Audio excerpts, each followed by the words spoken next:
Magandang gabi po mga kababayan. Usap-usap tayo habang ako'y namamalansya. Sabi nila magkuhan ako nito, vlogmas. Nasa Middle East po ako. At alam nyo, pag nasa Middle East ay wala pong Christmas. Hindi po tayo celebrate dito ang Christmas. Ang New Year medyo lang. Christmas, yung mga expat lang siguro dito. Yung mga hindi local, yun yung mga nagse-celebrate lang, saka sila ang may decor. Ang amo ko kasi purong umani sila, so hindi tayo pwedeng mag-vlogmas, so pasensya na po. Hindi po tayo pwede doon at wala akong iba-vlogmas. Kung meron man, yung mga picture lang ng mga Christmas tree, ganun lang siguro. Pero yung mga celebration dito, Ramadan, National Day, yan talaga yung mga medyo meron. Sa susunod po ng vlog ko, papakita ko po sa inyo kung paano sila nag-late celebration ng National Day, kasi yun nga, yung nangyayari sa Palestine at Israel, naapektuhan din sila dito kasi nakikiisa sila sa mga kapwa nila Muslim. So hindi sila nagkakaroon ng mga big parties, yung alam nyo na, gramulyoso o gorgeous big parties na yan. Wala silang ganun. Wala nga rin po yung fireworks display ngayong taon na to na ginaganap po sa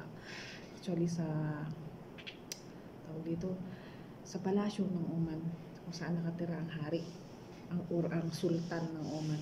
Wala po ganun na nangyari ngayong taon na to, kasi pinagbawal nga po pakikiisa sa mga namatay laban sa gera. So every Friday rin po may retreat sila sa mga mosque dito, pinapanalangin nila. So maganda rin naman yun. Kaya lang, siyempre, lonely yung iba na nasanay na mga celebration. Pero hindi natin masisisi eh. Grabe naman kasi yun na nangyayari.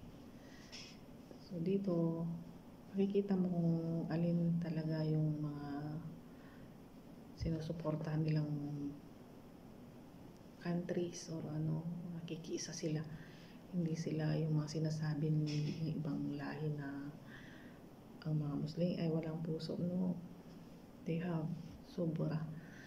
Nakikisa sila, dalamhati lahat. Kaya lang hindi sila yung palalaban.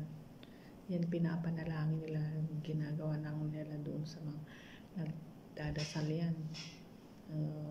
Almost half the day ini-spend nila sa mosque because gusto nilang ikwan yung mga soul na mga namatay sa Gaza. So hindi po tayo pwede mag-vlogmas.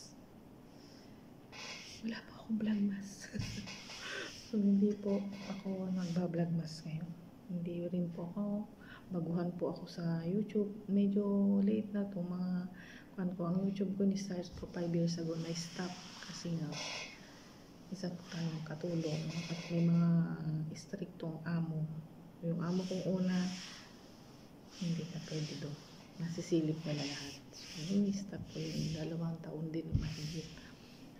Nagmelo-melo lang ako, start ulit, ito lang. So sana po suportahan niyo po yung YouTube channel ko at sana po lumago pa ito. Kasama kayo. Makita ko rin po sana kayong matuwa sa aking mga video. Although pinapakita ko sa inyo yung mga picture ng BTS kasi fan din naman ako, kahit nanay na ako, as well na mother talaga ako. Yung anak ko, doon ako nag-i-start, doon ko inaalam kung ano yung mga gusto nila at doon ako nakaka-in ba. So namomonitor ko yung mga gugustuhan nila, tama bang mga iniidolo nila. So nahihikayat naman ako that maganda namang ehemplo ang BTS para sa anak ko. Sana po suportahan niyo po ako at sana po ay patuloy kayong manood at mag-subscribe po kayo sa aking channel. Maraming salamat po sa panonood. Maraming salamat po sa mga nag-subscribe. Nasa 100 subscriber ko na po ako. Hindi ko pa in-expect yun. Pero trying hard pa rin sa survive. Sana po lahat na nanonood, mag-subscribe kayo. Mas marami yung nanonood kaysa nag-subscribe. Pero nagpapasalamat pa rin po ako. Sana matulungan niyo po ako. Maraming salamat po. Bye!